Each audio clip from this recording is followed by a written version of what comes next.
ANMR ನ್ಯೂಸ್ಗೆ ಸ್ವಾಗತ.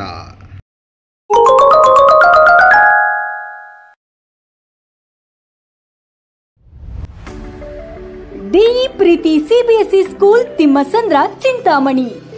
ನಮ್ಮ ಶಾಲೆಯಲ್ಲಿ 2025-26ನೇ ಸಾಲಿನ pre school, LKG, UKG, grade 1 to grade 10 CBSE ಪಠ್ಯಕ್ರಮದ ದಾಖಲಾತಿ ಪ್ರಾರಂಭವಾಗಿದೆ. ನಮ್ಮಲ್ಲಿ IIT, JEE, NEET, integrated coaching ಅನ್ನು ನೀಡಲಾಗುತ್ತಿದೆ.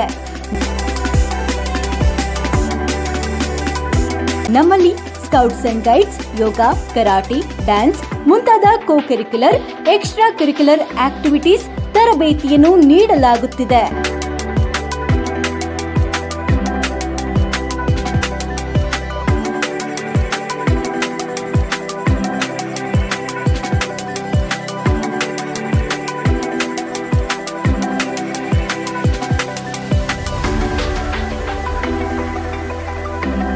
ನಮ್ಮಲ್ಲಿ pre school lab, advanced computer lab, digital class rooms, advanced science lab ಜೊತೆಯಲ್ಲಿ ಪ್ರತಿ ಮಗುವಿನ ಸಂಪೂರ್ಣ ಅಭಿವೃದ್ಧಿಗಾಗಿ ಗಮನ ನೀಡಲಾಗುವುದು.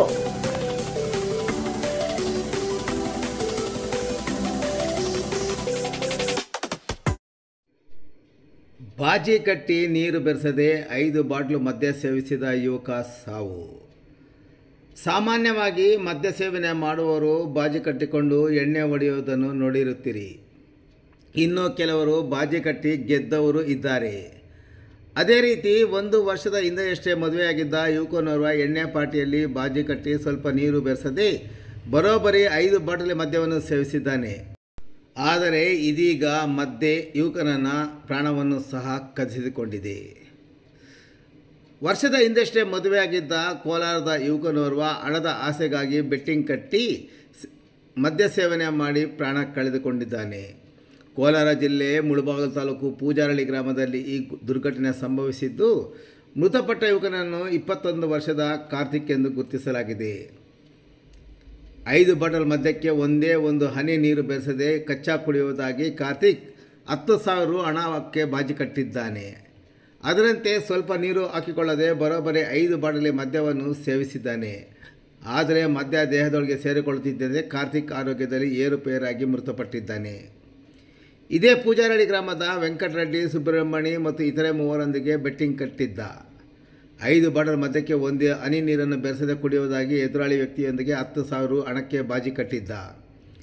ಈ ವೇಳೆ 5 ಬಾಟಲಿ ಎಣ್ಣೆಯನ್ನು ಹೊಡೆದರೆ, ಅಂದರೆ ನೀರು ಬೆರೆಸದೆ ಹೊಡೆದರೆ ನಾನೊಬ್ಬನೇ 10,000 ಕೊಡುವುದಾಗಿ ವೆಂಕಟರೆಡ್ಡಿ ಸಹ ಸವಾಲು ಹಾಕಿದ್ದ. ಇನ್ನು ಮದ್ಯ ಸೇವನೆಯಲ್ಲಿ ನಾನು ಎಂದಿಗೂ ಸೋತಿಲ್ಲವೆಂದು ಕಾರ್ತಿಕ್ ಜಿದ್ದಿಗೆ ಬಿದ್ದು ಒಂದು ಚೂರು ನೀರು ಬೆರೆಸಿಕೊಳ್ಳದೆ 5 ಬಾಟಲಿ ಮದ್ಯವನ್ನು ಸೇವಿಸಿದ್ದಾನೆ. ನಂತರ ಮದ್ಯದ ಬಾಟಲು ಹೆಚ್ಚಾಗಿದ್ದರಿಂದ ತೀವ್ರ ಅಸ್ವಸ್ಥರಾದ ಕಾರ್ತಿಕ್ ನಾನು ಬದುಕುವುದಿಲ್ಲ, ಆಸ್ಪತ್ರೆಗೆ ಸೇರಿಸಿ ನನ್ನ ಜೀವ ಉಳಿಸಿ ಎಂದು ಬೇಡಿಕೊಂಡಿದ್ದಾನೆ. ಕೂಡಲೇ ಸ್ನೇಹಿತರು ಮುಳಬಾಗಿಲು ಆಸ್ಪತ್ರೆಗೆ ದಾಖಲಿಸಿದ್ದಾರೆ. ಚಿಕಿತ್ಸೆ ಕೊಡಿಸಲು ಸಹ ಮುಂದಾಗಿದ್ದಾರೆ. ಆದರೆ ಕಾರ್ತಿಕ್ ದೇಹ ಚಿಕಿತ್ಸೆಗೆ ಸ್ಪಂದಿಸದೆ ಆಸ್ಪತ್ರೆಯಲ್ಲೇ ಕೊನೆಯ ಉಸಿರು ಎಳೆದಿದ್ದಾನೆ.